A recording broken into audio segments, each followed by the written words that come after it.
I want to ask you something before I say anything else today. And I want you to actually stop and answer it, not just hear me ask it and then keep scrolling your thoughts. What do you want? I mean, think about that. Not what your family needs, not what your schedule demands, not what would look good or responsible or appropriately modest from the outside. What do you want for this specific season of your life, for the years ahead, for the one life that's actually yours to live? If you went quiet just now, if that question felt strange or unfamiliar or almost uncomfortably direct, stay with that feeling. Don't dismiss it. Don't explain it away, because that feeling is telling you something very important. I'd like to tell you something personal today. After I lost everything in my late 40s, the platform, the career, the identity that I had spent decades constructing, I sat with a counselor who asked me that question. And I remember the moment exactly because I was caught completely off guard by my own response. I opened my mouth to answer and nothing came out.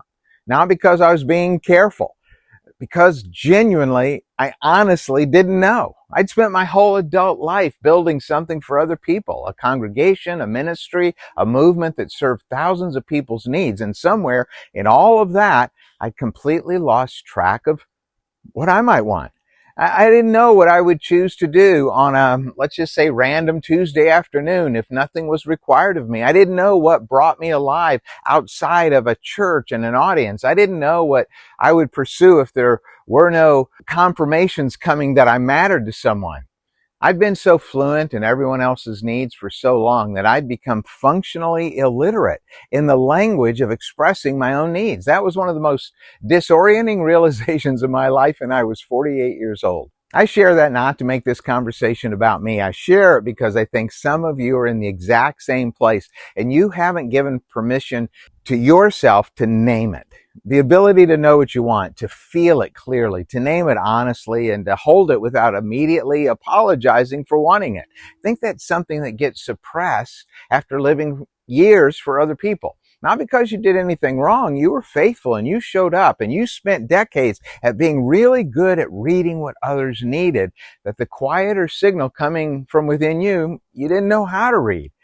And here's what the research tells us about that. There are regions of the brain that process your own inner experience, your preferences and feelings and desires, your sense of what matters to you. And when those regions are chronically underused, you spend years, outward focused, your needs quiet down. It's not irreversible, but you have to practice to get out of it.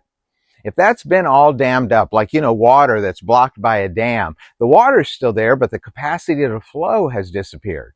The flow's been blocked for so long that everything below it is dry. If you want the water to flow again and richness to flow again, you can't just remove the dam. That would be destructive. You have to let the water slowly start back down to what it was. And that's what recovering your desire is like. The river's still there. The capacity is still there. The water hasn't gone anywhere. You just have to let the flow return. Now, I want to say something theological because I think a version of Christian teaching about contentment has done some genuine damage to a lot of faithful people, and I want to address that directly. The version sounds a lot like this. The more spiritually mature you are, the less you want for yourself. Wanting more is a sign of weak faith. This wrong belief suggests that the truly contented person is satisfied with exactly where they are and they lack nothing and they want for nothing. Let me just push back on that a little. Psalm 37:4, delight in the Lord, He'll give you the desires of your heart. Now read that carefully. Not delight in the Lord and He gives you everything you want. That's how we actually hear it. He gives you the desires. He's the one that actually put desires in you. He places them inside you, which means the wanting you have is from God, and it shouldn't be pushed down, and it's aligned with who you're becoming. It didn't arrive from selfishness. It didn't arrive from ingratitude. God put it there. I heard a theologian say something once that stayed with me. He said, we treat our desires as if they're problems to be managed rather than gifts to be stewarded. He's right. We've been taught to be very suspicious of our own wanting, to treat desire as the enemy of faithfulness rather than a part of faithfulness.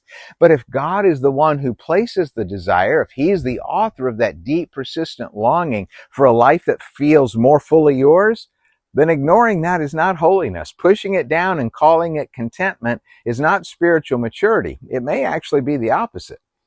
If you're in your 40s, 50s, or 60s, here's the honest truth about this season. You can't design a next chapter around a self you have not been willing to honestly name. You can't build something genuinely aligned with who you are if you have never allowed yourself to sit with the question of what you actually want.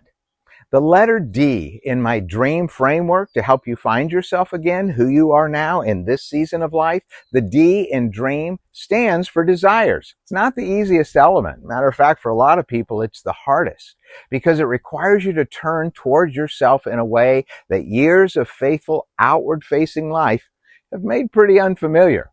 But it's where your design for your next chapter begins, and it's where I want to take you this week.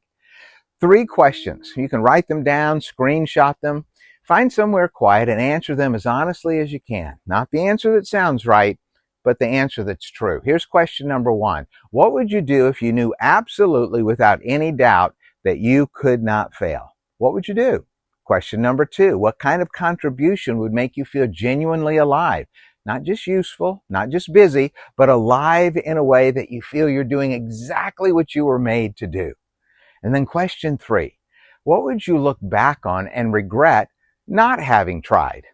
Write the true answers.